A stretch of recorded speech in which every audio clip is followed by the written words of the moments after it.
after the first win in what seems like forever against the worst team in the NHL, and we had to beat them in overtime after coming down 2-0.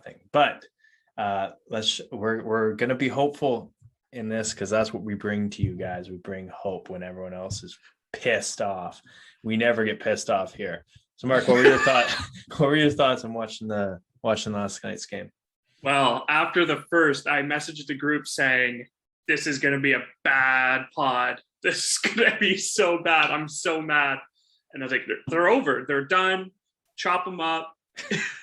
And then the second happened, and I was like, "Okay, this is what I expect." And then let me pause you for a second. Mark, yesterday, LOL. Well, here we go. Cry face. Wow, fuck me. Rip Leafs. Sell Marner for a D. LOL. So it was a little bit more emotion. A bit more intense. All right, and then third period. Then we just dominated. I was like, there wasn't a point in the third or overtime where I'm like, Chicago was going to score. Nope, because Campbell is huge. He's Freddie 4 years ago. Yeah, and Freddie is now Freddie 4 years ago now. Yeah, yeah, exactly. Did you? Okay, be honest. When the overtime started, did you think the Leafs would win it? Yeah. Oh okay. Yeah, they had all the momentum. Like Chicago couldn't do a thing. All of a sudden, they were just good. Like I don't know what happened. It's somewhere in the second, but all of a sudden they just clicked. Yeah. What do you think of when Matthews got off and was like reaming out Hall?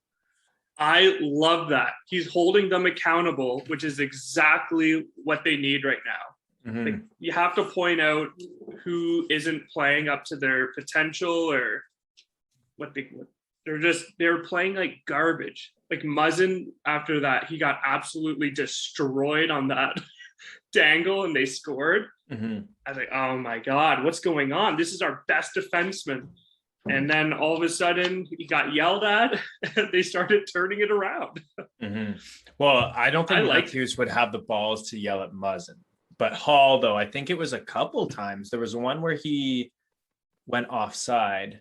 I think that was the one. And then you could see Matthews' mouth so fucking slow because he was trying not to go offside. And it's also just like, Hall, like you're fine on the rush. But if you're on with Matthews, like dump the puck in. You can't be dipsy doodling along the lines. Like, so like, it's nice to see that because as Din said last podcast, it was like, he doesn't know if Matthews really has it in him to be like that, like super intense guy. Yeah. And that's what I was saying before the season. Whenever he gets like that, and when I play hockey, I was a similar player where like I just turned my game up when I got pissed. And you need to find something to be pissed at. Tom Brady does it in the NFL. He just finds something like Michael Jordan always did it, where he just, even if there was nothing there, he would find something to be pissed off at, something that like hurt his ego, and then he would take that next level. And Matthews just has a few times in his career, he gets pissed and he plays like he's the best player in the world. So last year it was against Winnipeg, was a specific game I remember. That was the one that they were just like dominating, and Willie had like 5 perfect chances, hit the post a couple times. I don't know if you remember that game, but Hellebuck just like stood on his head. I think they got a shutout that game, or they got one but still lost. But Matthews was just like angry, like he was pissed. And that's what I haven't noticed one time in any playoff series, Matthews get pissed and become the best player in the world. Yeah, so he like never shows emotion and it's just stone face, like never even overly that happy or anything. But yeah, I really like when he shows some emotion and gets things going. Because when he calls out people are going to listen, you know, like Wayne Simmons, I think it was Downtown, was talking about like in the All or Nothing series, he was the one that like held people accountable. And it's like, yeah, you're going to listen to Wayne because like he's had a great career in the NHL and he's like a tough guy, but he's also not the best player on the ice. But if Matthews is calling you out, you're going to listen even more. And Johnny T isn't going to do it because that guy doesn't know how to raise his voice. So like Nylander also doesn't seem like he's going to do it. Marner is won't do Definitely. it. So it literally comes down to Matthews doing it. And I'm sure guys like Muzzin and Spezin, Simmons, and all those guys are like just sick and tired of doing it. So, and since he did that, he woke up, and then the rest of the team woke up. And where Austin Matthews goes, the team goes. Yeah. Right? What'd you think of him with Nylander? I loved you it. That line more. Yeah, well, I don't know. Like last year, the Matthews Marner connection was just godly, but it stopped this year so far. So you have to shake it up. And Willie's been one of the best players on the ice, so give him the first line. And he capitalized, obviously. Was there any other takeaways from like any of the other players that you thought like had a good game? Or the one I'm like, I really want Simmons to do well, but he was like noticeably bad this game. His passing was just giving it away or dumping it and like panic icing. And it's like, oh man, like I feel like someone could take his spot and like make that fourth line even better. But we should give him a little more time. I don't like. What do you think of Wayne right now? I think every other game he's been, for a fourth line player, he's been good. Last game, I can't say I just really noticed him. I did notice like a couple bad plays. But like overall, if you look at his body of work this season, it is a lot better than last season. And a fourth line player, like now he's playing with Richie too. And really. So who did he have before? Was it Engvall on that line? So Engvall has more speed, and Engvall will be someone who will be the first one in. And Simmons kind of plays that role too. So now playing with Richie, who's a guy a little bit slower, maybe they're just trying to build up that chemistry a little bit between them. So maybe it was just like one of those nights where he's used to Engvall being in certain spots and having the speed that Richie just doesn't. So that can explain some of the poor passes. But in the end, they also didn't get scored on, I'm pretty sure, which is just as huge, I guess. But, yeah, no, exactly. And they, like the fourth line isn't going to really make or break you. And in the stats after, Marner looked like he had a good night. I think he had 6 shots or something like that in over 20 minutes of ice time. But I just didn't notice him that much. Like that is going to be... It wasn't a game changer, which is what he's paid to be. Yeah. And what he can be. So I think he needs to... Now we kind of got Matthews rolling a little bit. Tavares finally scored. So that's good. And it was from a nice Marner pass, but Marner needs to pot one. And I think he just needs to get his confidence back, and these guys are going to be rolling. The other thing too is conflict good. And I'm not just talking about the goal, but like there was a nice goal, but like his overall play, and you could tell he was like, I mean, they started him at this opening face. I thought that was odd to throw that line out because it's old team. Right. So so he was like leading warm-ups and stuff like that. Kasha still like he looks fine. You were mentioning this, but like in the preseason, he looked like he was like dominating. Granted, it was against lesser competition, but he looks a little bit more just like a guy on that third line. But maybe that's what they want him to be because he's the defensive role, right? Another player I thought was awesome was that whole third defensive pairing with Dermott and Sandin. I thought they were unreal tonight. Like creating chances and just shutting down the other. Like they're not against like the first line or anything, but I thought they were awesome. Yeah, and the other thing too is it was a road game, so they didn't have last change, so they were stuck out there against top competition. But granted, Chicago was missing some players, it's also Chicago. So what does top competition really mean? I mean, Sandin in last year's playoff series against the Habs, and then last game against Carolina, you notice that he still is going to get pushed around a little bit, but he's still young, and you're going to take some of those because his offensive upside, and he does play well defensively a lot. It's almost like he just needs, this is what he needs to make mistakes in the regular season doing that kind of stuff, so it doesn't happen in the playoffs. Yeah, right? big Especially time. against teams like Montreal or Boston, which are not going to let up many goals. So every goal really matters. Yeah, Yeah. yeah. So I Um, feel like he's still learning and progressing, but he's definitely heading in the right direction. yeah.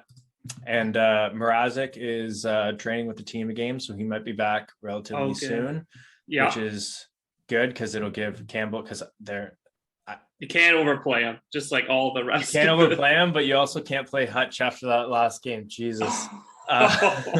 So yeah, it'll be nice when Mrazek gets back, because then you can go a little bit more like 2-1, like 2 games to 1 game kind of thing, or you can Mhm. just evenly spread it out. I still don't know how they're gonna do it, but the hot hand probably ride with it, and Campbell has it right now. That last save in overtime right before we Oh scored. my gosh, that was huge. But see, that's what The other double teams save. against us. That's so like the opposite of what happens to us. It's like, well, Matthews will be on a breakaway, get like stoned, and then they'll come back and just take a shot and score. Yeah. So it was nice that it's the other way around for once this season. Oh, Anyways, sick. yeah. Are we going to talk about Hall? I think we're Because pretty. people are panicking, going, "Send him to the AHL. This guy can't compete." No, he's. I don't know. Like, I think Muzzin and him.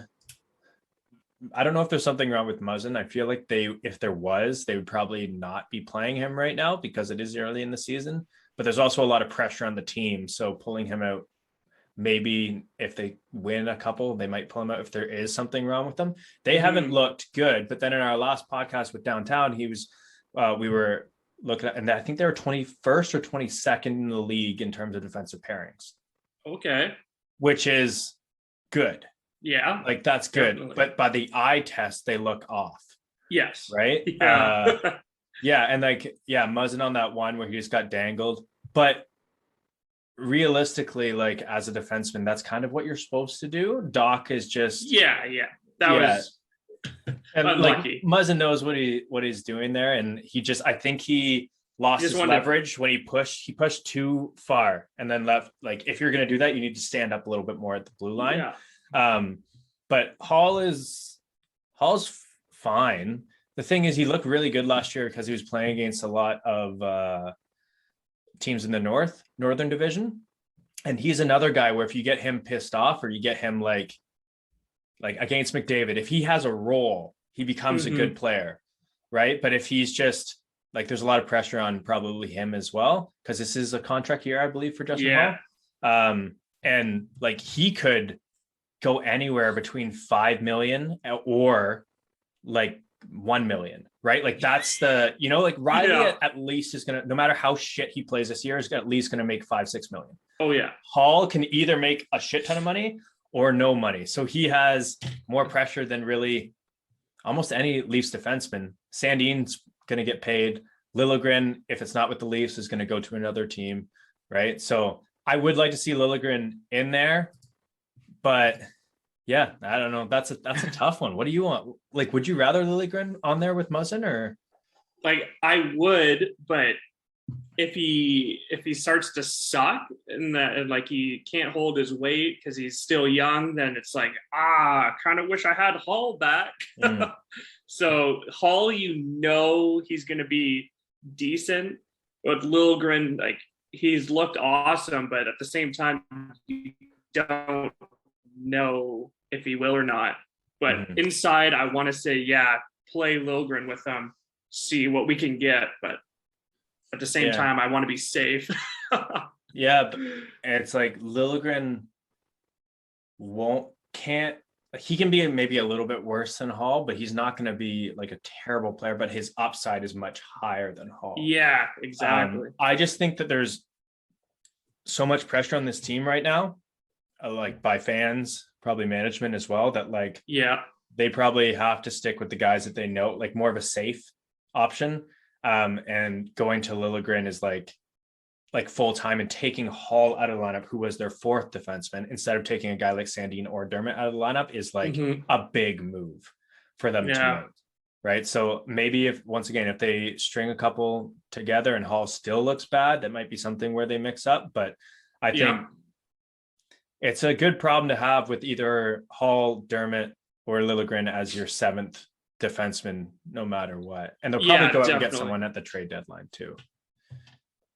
I mean, depending if we're looking like we're in the playoffs or not. Fuck. Yeah. Have you watched any of the other games or just Leafs games this year? Just Leafs.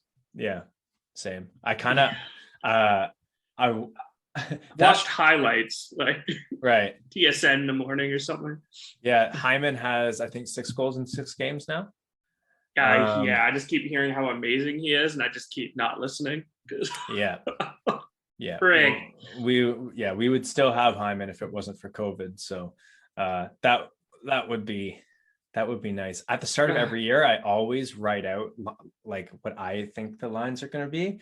And it's just so fun whenever there's trade rumors. Like for Hall last year, when there was a trade rumor, I was like writing out line, like Hall with Marner and Matthews, and then you just like figure out the rest of your lineup, and you're just like so upset when it doesn't happen. But that's like if Hyman was still with this team. Like Bunting's looked awesome. Yeah, and they haven't played together, so they have no real chemistry, but they still are looking good. And often he's the guy on the ice, which is always first to the puck. Like he's getting in the goalie's face. He had like a few good chances from being in front of the net last night. Yeah, he is just a poor man's Zach Hyman, and you got him for that price for the next 2 years. Yeah. Oh, that reminds me, Enval last night. I noticed him all over the place, like winning puck battles, being like super defensive, coming back and making plays, and then just getting in the face of guys. I don't know if something happened where like someone chirped him or something, but he was just feisty, and I was he like gloved someone in the face, right? I think it was Carpenter or something. Yeah, like 2 people. Well, I think he probably realizes that Mikheyev's going to be back in a month, maybe. Oh yeah. And he's the odd guy out, so he's the next guy to come out of the lineup. So he needs to carve out a role, and he's like 6'3", 6'5", one of the two. Yeah, and like that's big in the NHL now, especially for forwards. So like if he can carve out a role as like a defensive guy who plays on that third line, plays a shutdown role, doesn't take penalties, which he hasn't as much recently. Yeah, good on the PK because he has that long stick, and then he can also be a bit of like a dick out there. Yeah.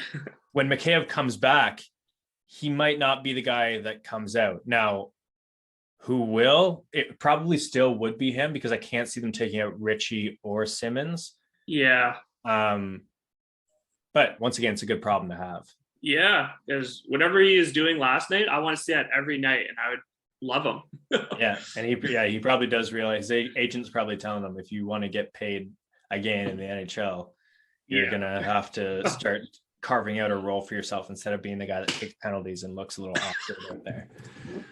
Well, I think that's pretty much it. I don't know. Do you feel more confident now about the Leafs? Well, they got the win. Like I expected them to win, and then they got a little nervy, but they did it. They did exactly what everyone wanted them to. I guess just we'll see if they can do it consistently. I'm feeling meh right now. Not like, oh my God, they're going to go on a tear now, but still a little. So they play the Redwings on Saturday. That's their next game. Do you have? Well, Red Wings has done really good this year, but do you have a estimate? I know we've gotten pretty much every single one of our predictions wrong so far. Yeah, you've been the most close. I said 6-3 over October. So, yeah, we could win the last of. No, we still wouldn't be there. So, all right. So, what's your prediction for? One of us has to get it right at some point. Score prediction for the Red Wings game? Yeah. Okay. I'm going to go 2-1 Leafs. All right. And I am going to say the Leafs finally wake up and we win 5-2. Okay. Marner gets one. Matthews gets one. And I think Richie gets his first. Oh, all of that comes right. Then I don't know why I made so many predictions when I didn't have to. But even if that's all right, I'm unsubscribing to this channel. All right, so we'll be back. We might do a longer podcast before the game on this Saturday with Din. And then we will definitely be back after the game on Saturday night. So yeah, catch us then. Smash the like button. Yeah.